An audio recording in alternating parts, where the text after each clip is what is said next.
Welcome back to episode 96 of SEO Talk, and we are live on the show with a new topic: search versus discover. Will SEO survive in a recommendation driven web?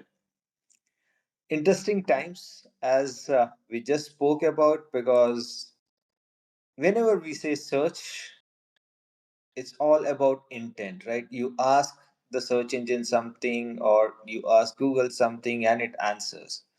But at the same time, discovering is the content finds you first. So, and this is what we are going to talk about, right? The entire world is changing from that very active mode of searching or looking for something to something which is more passive, more algorithm driven. You may not be searching, but you will still find content which is aligned to your likes and all this stuff. So how do you do that? How can brand manage to balance between being there on search, being there on discover, and what should SEO professionals do to survive this entire recommendation driven web, right? We are going to talk about all that and much more on today's show. So please chime in with your thoughts, with your ideas on what is happening. We would love to hear whatever is everyone's take. And as we have said previously, feel free to share. Come on the stage, get yourself going. We won't judge you, we won't judge your answers, right? It's There are no wrong answers here, right? We are just sharing thoughts. This is just a group of friends talking to each other. So just feel free like that. Come and share your thoughts. It's okay to have a thought which is totally anti whatever we are discussing here or whatever is the general opinion. It is okay. It's very democratic and we won't judge you. All right. So please feel free and let's get started. Parth, if you want to just talk about some basics and we can start the Q&A. Yeah. So, why this topic? Considering the shift in content consumption, considering the shift in the use of tools by millennials, Gen Z, and Gen Alpha, I think so. So there's a lot of changes going on, and we need to adapt to it. So will unfold into multiple different facets of this particular topic, and it's going to be an interesting conversation. So, yeah, look forward to it. Cool. So again, as usual, we'll start with the basics first and then we cover some of the stuff in detail. Uh, and for folks who are joining in for the first time, there is a replay of previous episodes right on Twitter if you want to find out. If you don't want to search on Twitter, go to Spotify, search for SEO Talk, and you have all our recordings as podcast, right? So whatever choice of tool, if you want to hear something while on the go on Spotify. If you are around on your desktop and you want to listen on Twitter, you can find the same things here. Okay. uh, Go or starting with the basics. Parts is like, what's the core difference between how people used to search versus how they discover content on social or other platforms? Yeah, to answer to this, I think so. Search is pretty much intentional behavior. The searchers, the users are specifically looking for something, whether they are on Google search engine, whether it's Bing, whether it's YouTube, whether it's Amazon search engine, whatever it is. They have an intention for a particular search query. They are typing on that particular search engine. But discovery is all a passive behavior where platforms like TikTok, Instagram, and even Google Discover surface content based on your history, your device usage, your behavior overall, what are your interests, and what are the current algorithms that's supporting that particular feed for example, Instagram or TikTok. So even though the user is not actively searching for it, but yeah, it's kind of surfacing that content based on interest and behavior. Okay. All right. Isha, Deepak, if you want to add to it or if you have a different thought, please chime in.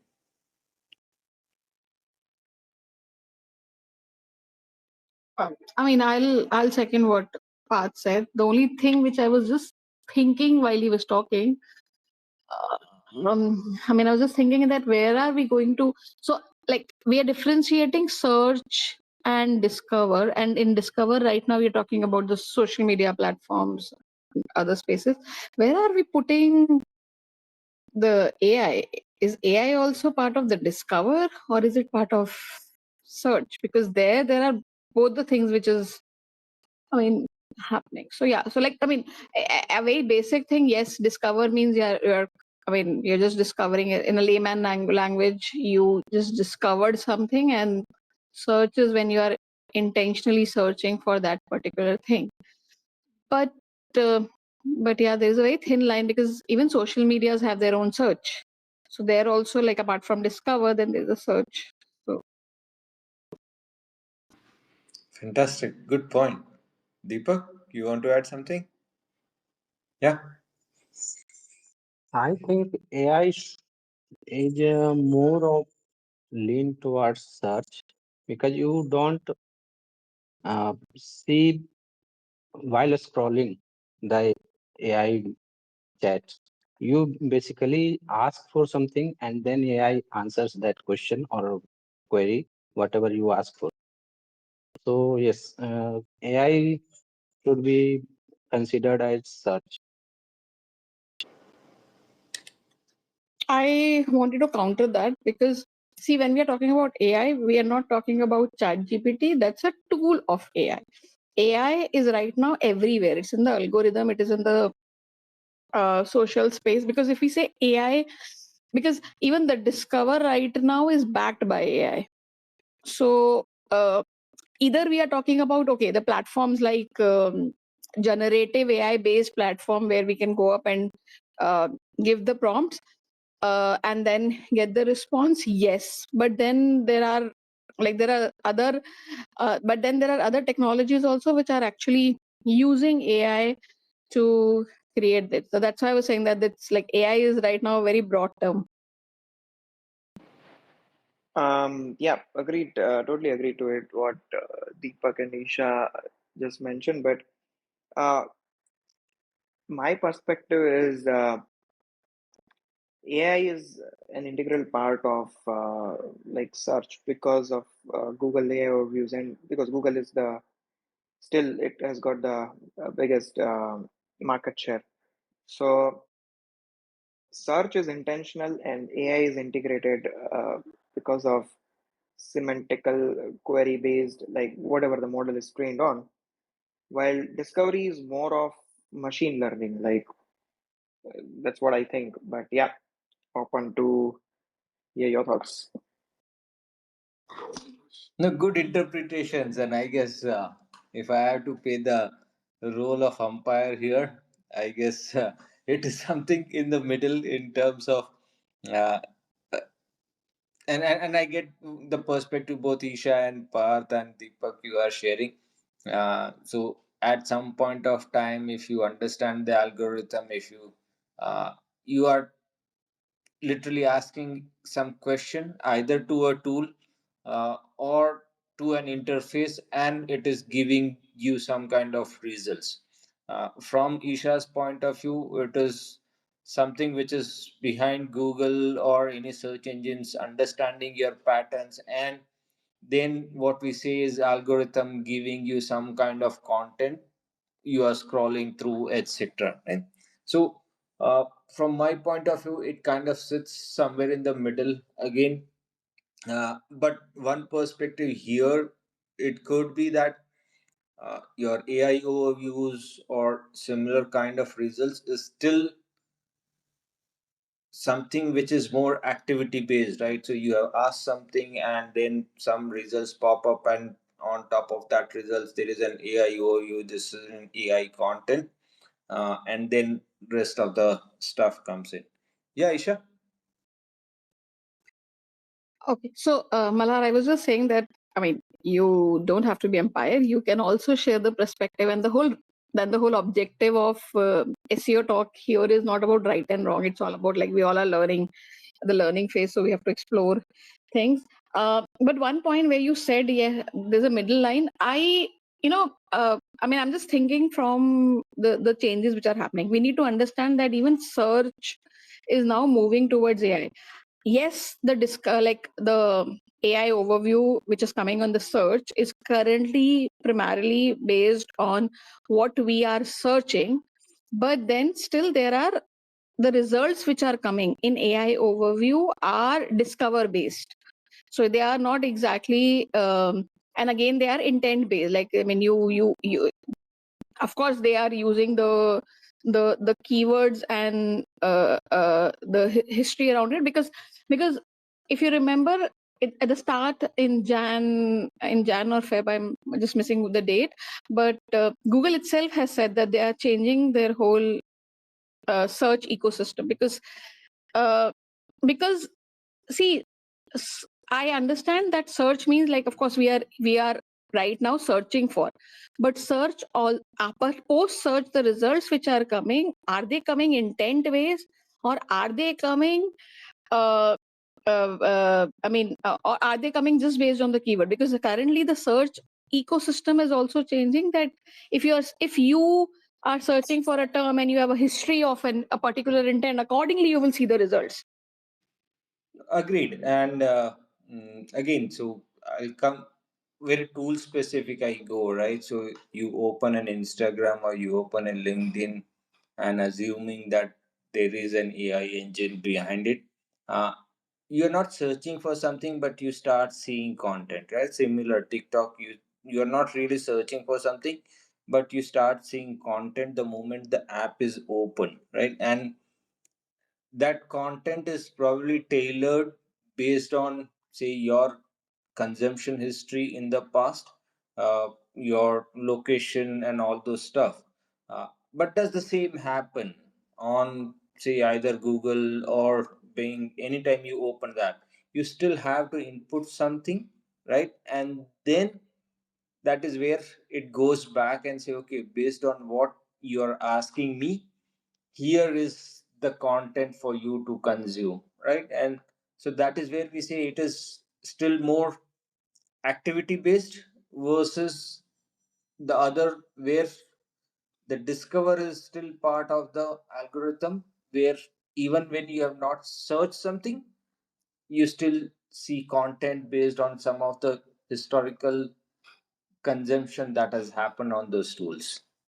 Happy that we all are in agreement here, and that makes me move to the next question in terms of, okay, uh, the entire discovery part of it that we just discussed versus the active search based activity.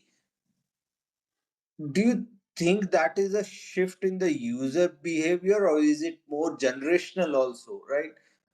Because uh, see, probably people like me, or if some of you are as old as me, probably we just go and type something and then look for content, versus a generation which is, say, 20 years younger than me, probably is just consuming content on the fly without really knowing what they are looking for. So again, my question here is there a genuine shift in the user behavior going away from search engines towards more discovery based platforms? Um, yeah, I think so. The behavior is changing.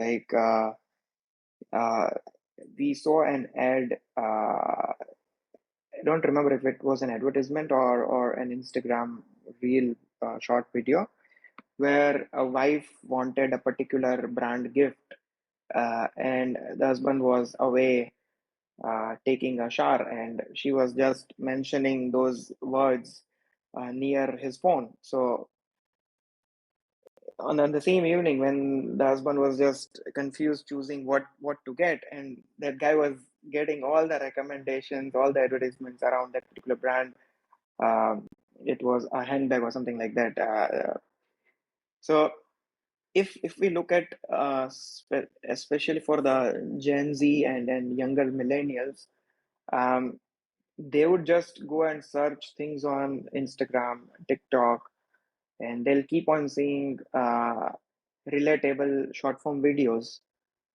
Even if they are preparing a meal, I don't think so. They watch the full YouTube 10 to 15 to 20 minutes recipe.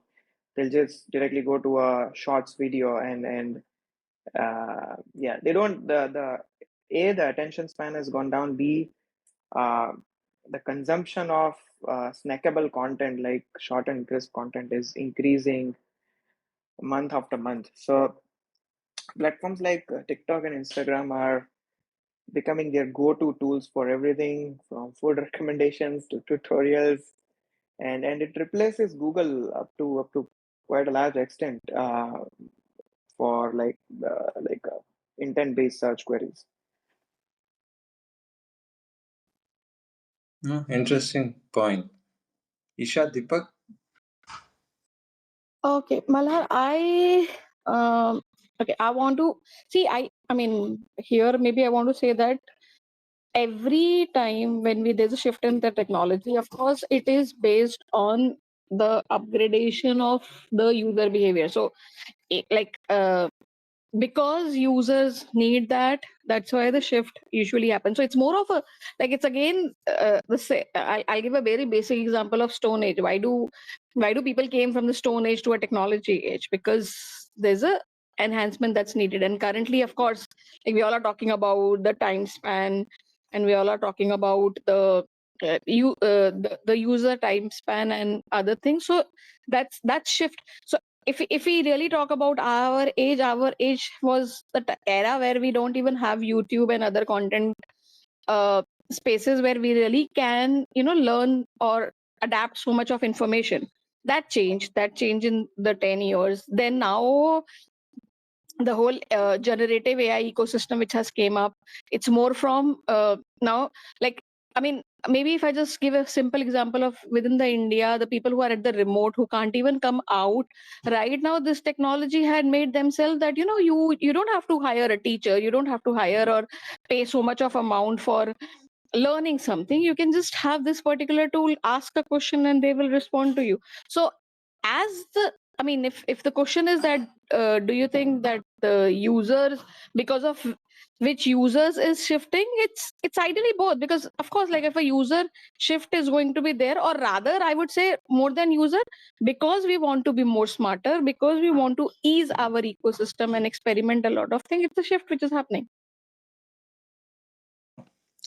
But and Isha, I totally agree with you in terms of, say, the uh, the way people consume content, or the way people look for content, has gone through a generational shift. But uh, on the other side of it, was that shift more driven by the tools themselves, or was the shift because the users wanted, right? Say an Instagram was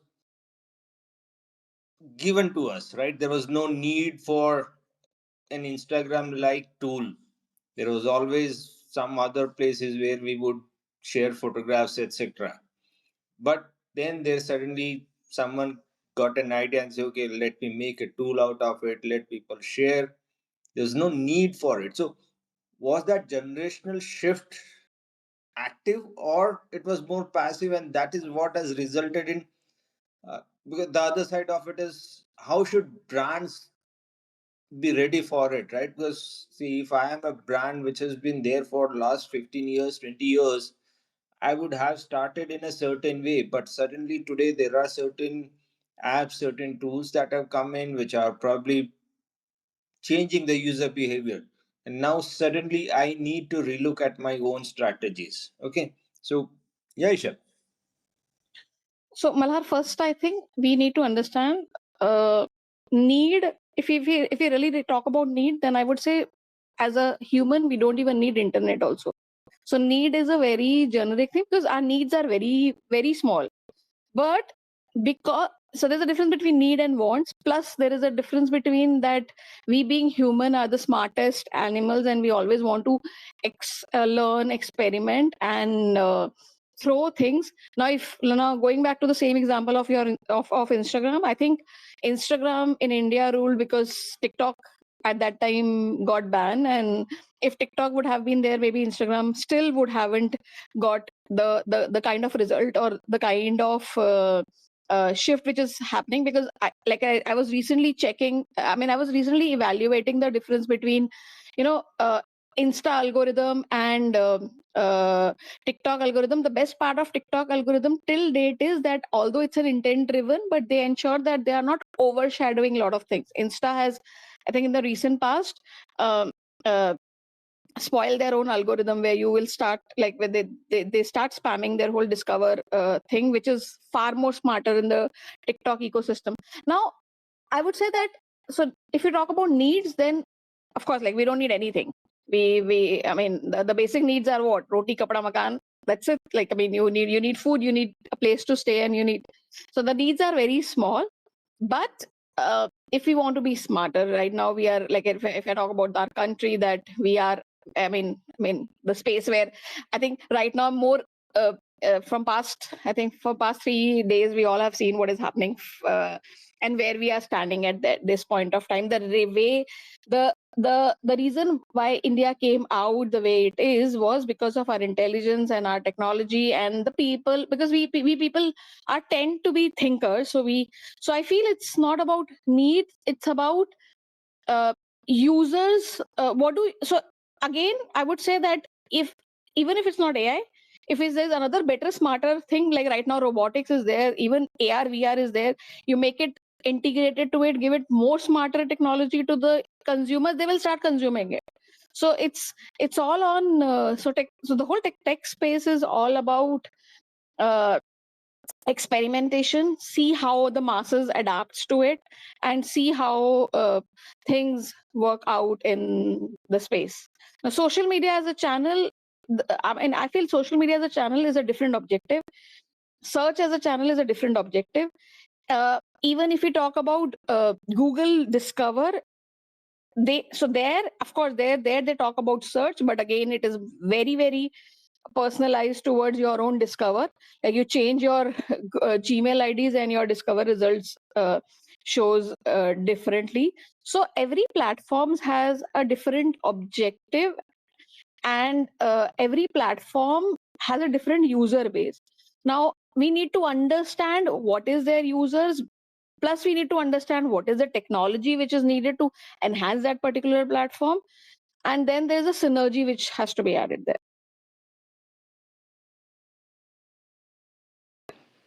So absolutely, need versus greed is probably what it's defining as. Yeah, Deepak. I think it's more about convenience than needs. As Isha said, uh, we don't, we didn't even know that we need something. For example, how e-commerce has started. We used to first go to shop and buy things. Then someone uh, came and said, I will deliver the things to your home directly, but it will take 7 to 10 days. Then someone else came and said, okay, I will deliver this thing in 2 days. So we didn't know that we need, but it always given to us. Like TikTok. Before TikTok, we didn't even know that we can consume short form videos of 15 seconds. But now we are consuming. So it's always given, then we need. No, absolutely. A good conversation. Path, you want to add a final thought on this, or I can? I think so. We can move forward, and if Krinal Bhai, if he wants to add any thoughts here, uh, Krinal, I am not sure if he has heard the question, if he was around when we shared the. Yeah, No? I joined late to the party, so apologies for missing out on what the question was. I'm more like a listener today because I'm not really got my ducks in a row when it comes to Discover. I did want to comment on the title of this Spaces event, and this is coming off of the recent SEO week that happened in New York. And I was fortunate enough to attend 40 plus sessions in 4 days. What I I really want to get away from is this notion of SEO is dead or is dying or is just going away. Like that's just not happening. Let's just get over with it and let's just kind of talk about how is it changing. We all know it's changing, and so again, so just my 2 cents there is like how can we ride the train, ride the wave versus kind of looking at uh, the drought situation of there is no water in the ocean because that's not happening anytime soon.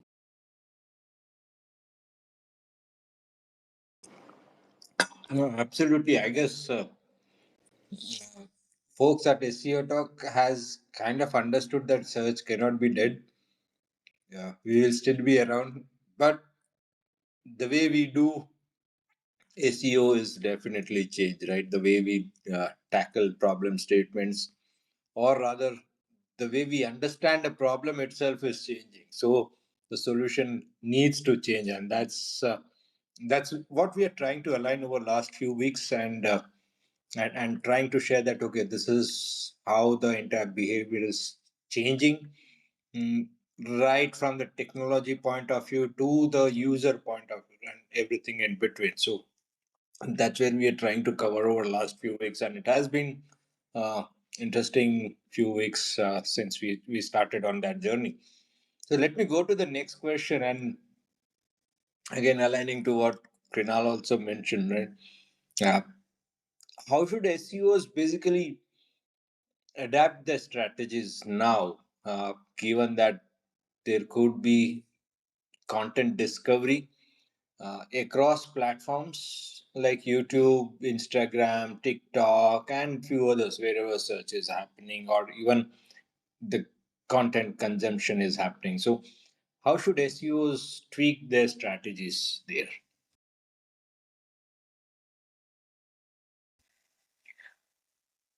I think so.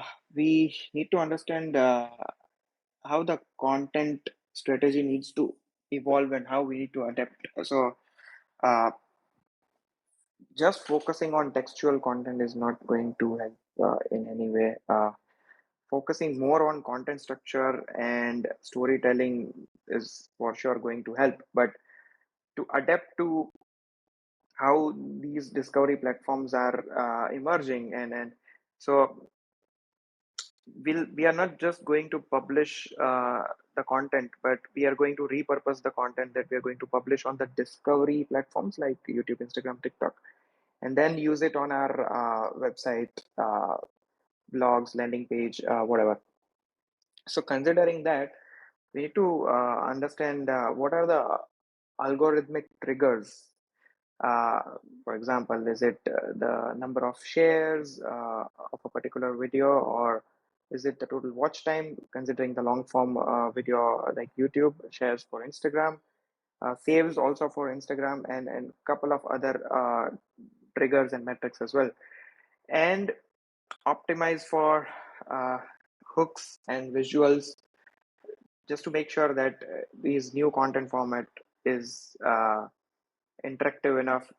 We make sure that uh, the audience interacts to these content formats. So yeah, this is my take on how to change the content strategy and involve more and more videos into it. Yeah, Isha. Yeah, Isha, please go ahead. Okay, so a couple of things here. This is something which I have said in the past as well. I think, and this is something which we started when even the India SEO conference happened. So SEO is evolving, which we all need to accept it. Most important thing right now is that SEOs need to understand that SEO has to be an integral part of your part of any organization's brand strategy. SEOs cannot be measured in silos. SEOs cannot be measured just because you created one page and one content. SEOs has to be integrated with your complete brand marketing strategy, that what are you working on, what kind of a pieces you are working on, how how exactly your users funnel is like I'll give you an example of e-commerce client itself, where maybe the revenue from SEO was less, but the revenue from other channels started increasing, but impressions from SEO was higher. And we created a case and explained to our client that if someone is going to search with a very competitive term and come to your website, a user might not trust you, knowing the behavior of the whole e-commerce industry till the time you create a brand.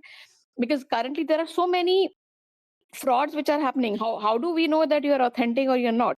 So everything has to be integrated. So a person who has came from SEO is like your brand got recollected. Now you worked on multiple channels, then again person came organically, and then got converted. So one thing is, SEO, every SEO person has to start thinking differently. They have to stop thinking uh, the way just Google Analytics thinks. One. Second is, I feel we really need more sophisticated, integrated tools which can also help us in measuring the performance 360-degree. Because currently what happens is we create our dashboard report, but there is a lot of things where hypotheses are there. So we need to ensure that those hypotheses are well presented and well integrated to our ecosystems. Another important thing is understand your brand, understand your customers, understand the places where your customers goes, understand their search behavior and non search behavior, and accordingly plan the complete strategy. Definitely. Krinal? Love the take, and align with where the narrative is SEO needs to be part of brand. SEO is a brand. There are many ways to slice and dice this.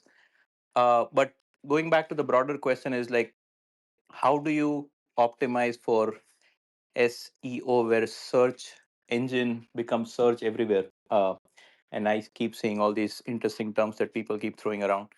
I think it starts by doing exactly what we've been trained to do, is like understand where your audience is, understand who you are, like what place do you play. When I say you, I mean the brand. Going back to Isha's point, understand what's your product positioning, and then figure out where does your audience consume what type of content, and then build the content for the audience at the stage that they are in and on the platform that they are in and in the format that they are used to consuming the content.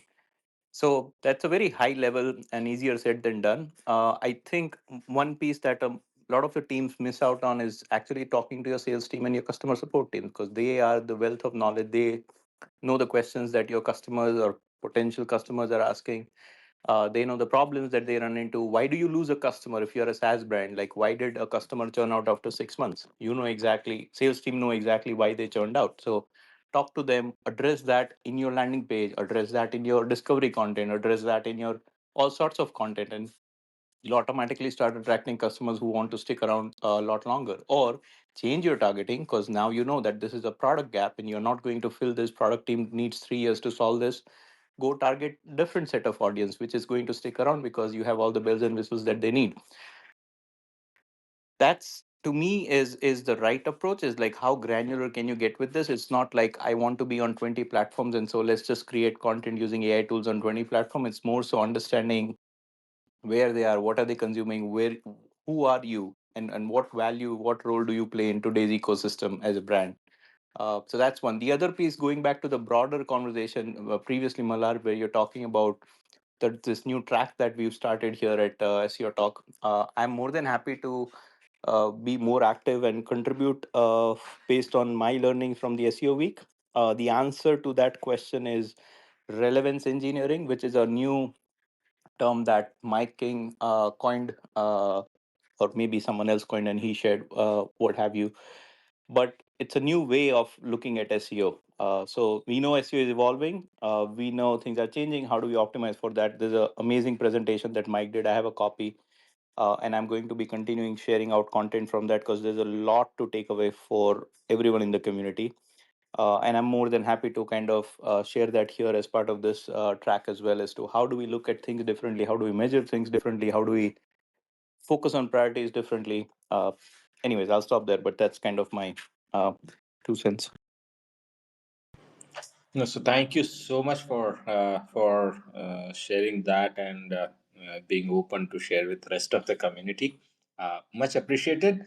And I'll have a brief take on that in terms of, or rather, the entire topic in terms of, uh, see, as a brand custodian myself, and as I sit with my content team with the rest of the marketing team, and these are precisely the conversations that we go ahead with, that am I able to determine where my customer is, where my prospect is, and what kind of challenge is he or she facing, and how we can solve that with content, and on what platform. Because, and like Renal just mentioned, it's humanly not possible to be on all platforms, replicate your strategy across all platforms. You have to understand what platform is giving you the best bang for bucks. uh, Start being active on those platforms, otherwise you'll spread yourself thin. Otherwise you'll probably start creating content, thin content, content that will not give you results, and then we'll start blaming that, okay, this platform is not doing this platform is not able to do this, right? Or it will start impacting your own deliverables. So it's very important that we determine what platforms is working for us based on where our audience is present. Because, and for that, I guess the brand marketer needs to understand their own data very precisely. Because even today, I go back and say every morning we go through, say, Google Analytics or clarity reports, and understand where exactly people are coming from, what they are doing, where they are interacting with the brand, right? Understand as much as details as possible, and then build your strategy. So it's not easy, and like Krinal and Isha both mentioned, it's easier said than done. We can always say that create content here, but content creation, while it has become a zero sum game today, quality content still takes lot of efforts to build, right? So creating content could be a zero sum game, but quality content creation is still a big challenge that needs to be solved, right? So moving on, traditional keyword research, is it still useful in the entire journey? Because I guess all of us talked about understanding customer journeys, mapping to customer journeys, but what happens to the entire strategy of aligning your content to how search or someone is searching for? Is it still relevant? And if yes, Krinal, again to the entire engineering bit that you mentioned, right? Can I still align the entire engineering bit to a keyword research also, or a keyword based content also? Or another way to phrase the same question is, what does the keyword research in today's world look like? Let's say you want to call it, do want to rename the process, then you rename redefine the process, right? So the things, if here's my take: if you're doing keyword research, great, you have some sort of an understanding of user intent and what people are searching for. If by doing that you think you'll cover everything, then you might be misinformed, because entity is a thing, because knowledge graph is a thing, because Wikidata is a thing, because entity salience is a thing, because mum was introduced, because bert was introduced, because t5 was introduced. All these transformers that Google's using, all these models that Google's using, and now it's not just about Google. Now it's about Google and ChatGPT and Perplexity and Claude and Gemini and this and that. So you have to consider a much broader umbrella of all these models that these different engines, as well as LLM models, use. and then have a more cohesive strategy to say, okay, now that I know that these are these seven other things besides keywords themselves that are important, how do I weave all of that as part of my strategy? And then what are the sources that I use? Do I use the Google Knowledge Graph API? Do I use something like a Surfer to keep things simple? I don't know. So you take your pick, use what makes sense for you, but you need to be more aware of how Google works today versus prior to 2015 on how Google used to work back then, which was more keyword driven and keyword focused. Like if you don't understand how semantic works, like there's a lot of uh, brush up that you need to do around how the web has completely changed. Because if you first of all, if you need to just kind of see a demo, try searching for keywords and try seeing results in cited in AI overview that don't even rank on page one, and you'll be amazed as like this page doesn't even rank on page one. How does it get cited in AI overview? Then you start to understand what is grounding, what is chunking, what is passage indexing. You start asking the right questions, you get to the bottom of it, you really understand how the sauce is made, and then you go figure out the ingredients. That's where I would start. Super. Parth. That was super helpful. Yeah, I totally agree and aligned, and it's changing, and like keyword research is not going anywhere. It's kind of evolving how you use keyword research. Uh, it helps you to decide content themes. It helps you to define find content themes based on pain points and what messaging you want to put out. And it's no more page level targeting. Keyword research is no more page level targeting. But yeah, I think so. There's a comprehensive list of things. And Grinal, why he covered he's covered everything, and it's very important to understand in your specific industry, uh, understanding semantic SEO. And a couple of weeks back, you had shared a very insightful article by Gianluca Fiorelli. I love SEO.net is his website. How to rank for search and LLM. A very informative content piece, uh, and very easy to understand, considering semantic SEO concepts. So yeah, now is the time. If you don't understand semantic SEO, uh, you won't be able to use the right keywords, right content themes, and decide on how to optimize for which entities, and how you can cover the whole topical authority. So you have to connect all the dots, and yeah, I'm totally aligned with what Colonel Pai said. And since you mentioned that I kind of gave out everything, I should also add two very important things. This is where you should start. One is vector embeddings. So understand the scores and cosine similarity scores based on vector embeddings. Understand how graphs works. Understand the role of vector embeddings. Understand similarity scores, because what we've been used to, or at least 10 years ago, what we've been wired with is if this page appears relevant for this keyword, then it will rank.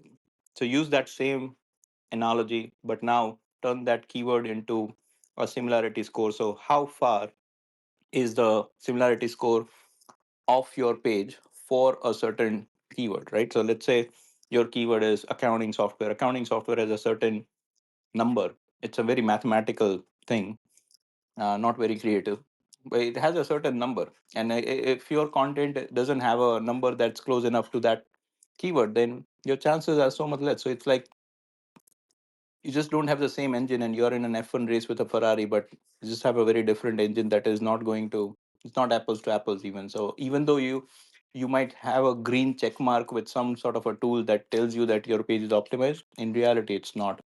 So, and the plus side of doing this, because you are using semantic, you're automatically also optimizing for LLMs, because you'll be using coherence and all of that. And that look article that you mentioned, Parth, is absolutely the one that kind of rode me into this journey, and then I went asking all sorts of questions, and then SEO week happened, and so I kind of filled in all those gaps. But it's pretty interesting how search works. Fantastic. Isha, Deepak, you want to add something or? Be- Okay, before I start, I just want to request Kunal or Parth to share that article which you people are talking about. Maybe I missed that one. So, I mean, even if you can pin here or you want to share it separately on the tweet, we would love to read through. But I think even like I think before we even go to what Krunal is saying, especially like here in India, the way currently still people are working on, I think keyword. If you ask me, keyword is going nowhere. Like keyword research, I always tell everyone that keyword research is the base of your SEO. Because it helps you in understanding your brand. It helps you in understanding your business. The moment you start theming it, yes, previously we used to theme things based on seeing the website.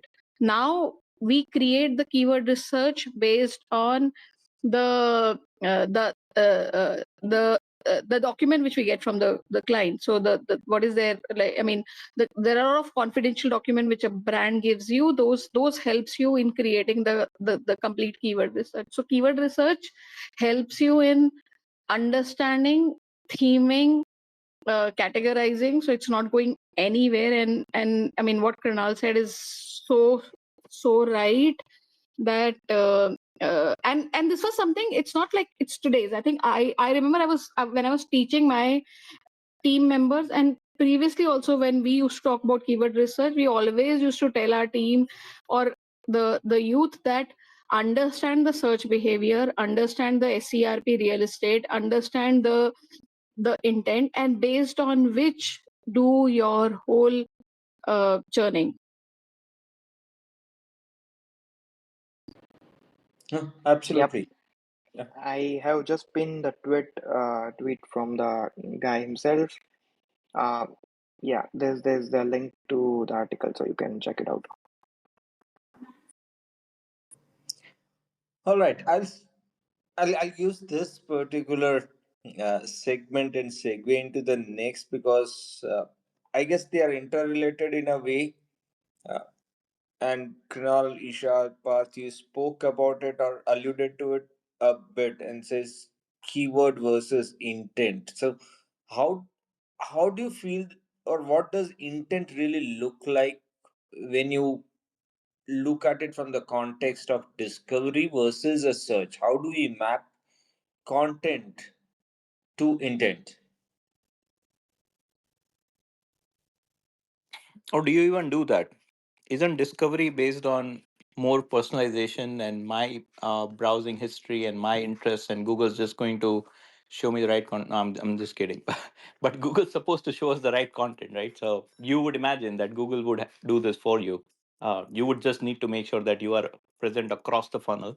So you have content kind of targeting all the pieces of the funnel, and then the right content gets surfaced to the right audience, so on and so forth. Because the same audience is going to move between different stages in their funnel as well, or their journey. Uh, so if you are just talking about discover, I think I don't know. My opinion, it kind of it's Google's job, not my job. My job is to make sure that I have the content and the right type of content for the right intent and for the right stage in the user journey, covering the entire journey. That's my job. But I don't know. Open to other thoughts as well. No, definitely. So, but from a brand marketer point of view, right? So, what you probably align your content is to the intent when it comes to, say, search engines. But if I have to also tailor my content for possible search patterns where, say, tools like Instagram, etc., are tailored to, right? How do you ensure you have content also aligning to potential intent? Right. So we're talking about platform specific formatting or creation or what have. Yeah. Yeah. Okay. Makes sense. So thank you for that clarification. So one is, and I'll try and share the presentation that Phil Nottingham did an amazing presentation on YouTube. It was YouTube keyword research, but entirely he literally gave away his entire YouTube playbook. So it's pretty amazing, and everyone should kind of give it a look. But the TLDR of that was you do the exact same thing that you are doing on Google, which is you do your competitive analysis. You understand the type of content that's ranking on page one. So in YouTube world, this is understand the type of video that ranks. Like he actually does that competitive analysis. It's so cool to see. Like he actually takes all the videos ranking for all of these different types of keywords, understands what type of thumbnail is ranking, and understand what type of title, what type of description, yada yada yada. So you do the whole 9 yard that you do for SEO. You do the same thing for whatever platform. So you replace YouTube with Instagram, whatever.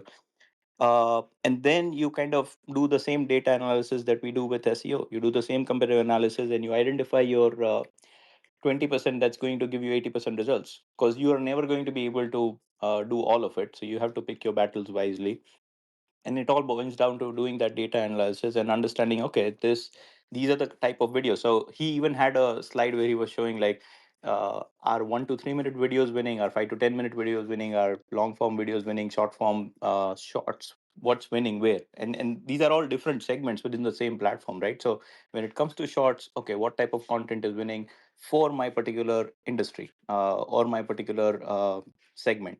When it comes to long form content, what is winning. And then he's also like, be realistic as to what can you actually create, because the tools can help you create maybe two types of content, but not the one that kind of actually requires you to be like, he was giving an example of a savannah, I think was some sort of a safari in the Africa.